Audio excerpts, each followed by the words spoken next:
Thank you, friends. I think it's again nice to talk to you all. And in this episode, I want to dwell into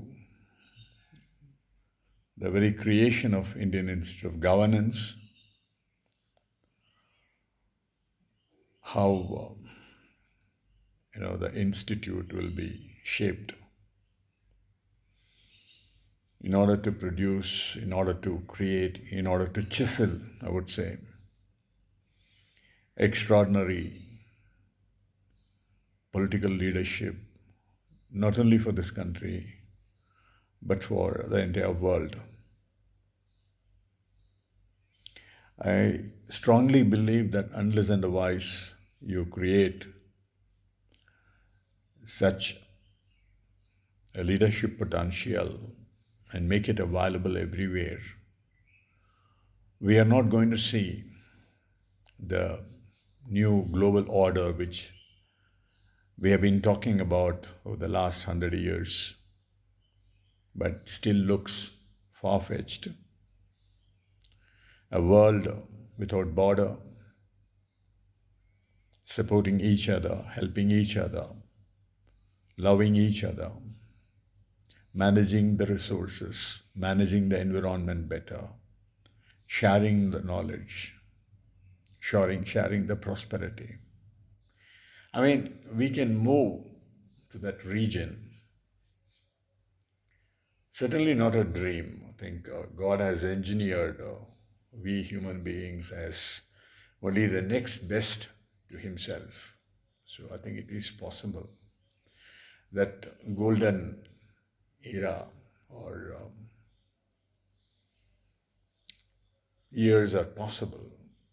Only we need to work towards it with conviction.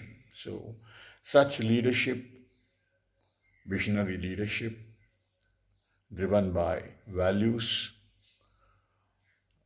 can make it happen every way.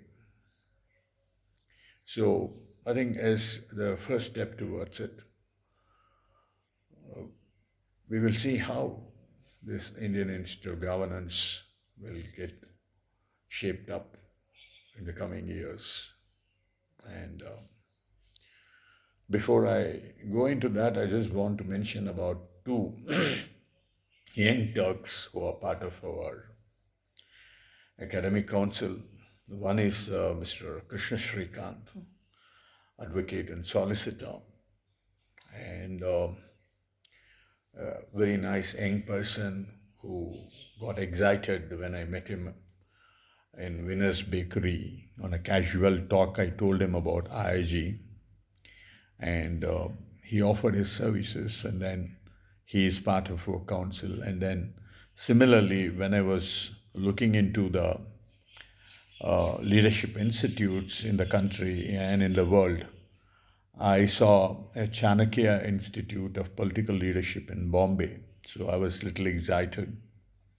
And when I traced their alumni, I found that one, Mr. Venkat Narayana, is in Chennai as a political activist. So I invited him also to be part of our council. So I didn't mention about these two young Turks during my initial talk in the second or third episode about IIG.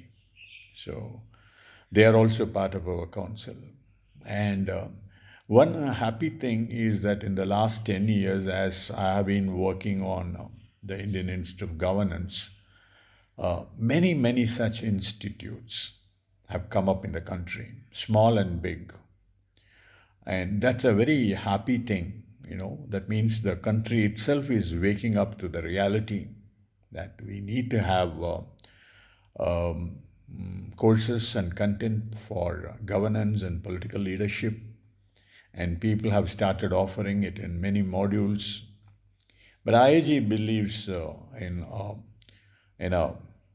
what it's a dedicated institute. It's a dedicated no-nonsense institute where we will pick the right type of men and women who are very keen and willing to set aside that sort of a time in their lifespan and get into political governance and give it a go. It should be a passionate thing, 24 hours, 365 days commitment. So we have to pick such people and then get them trained and give them a few years if they want to take care of their family and get back into the political leadership arena.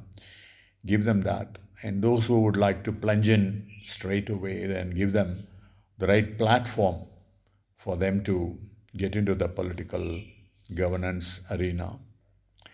IIG will also give opportunities for people in various uh,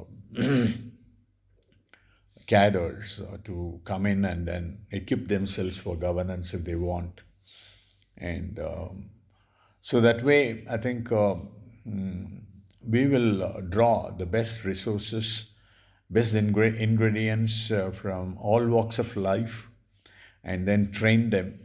And the entry age will be ideally between 25 and 35. They come to us with certain amount of exposure to the world, and that will also help us to check on their background, what is that they have already done for the country.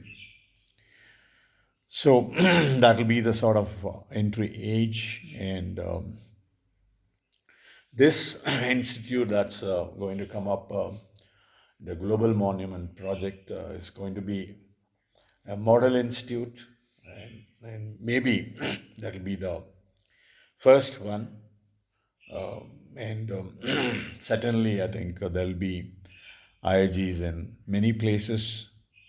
Uh, it'll certainly, span itself into a global institute also. And I have been dwelling deeper into the various political institutes in the world. And maybe in my next episode, I'll share you some insight into them and tell you how IIG will differ from them. Till then, thank you. Goodbye.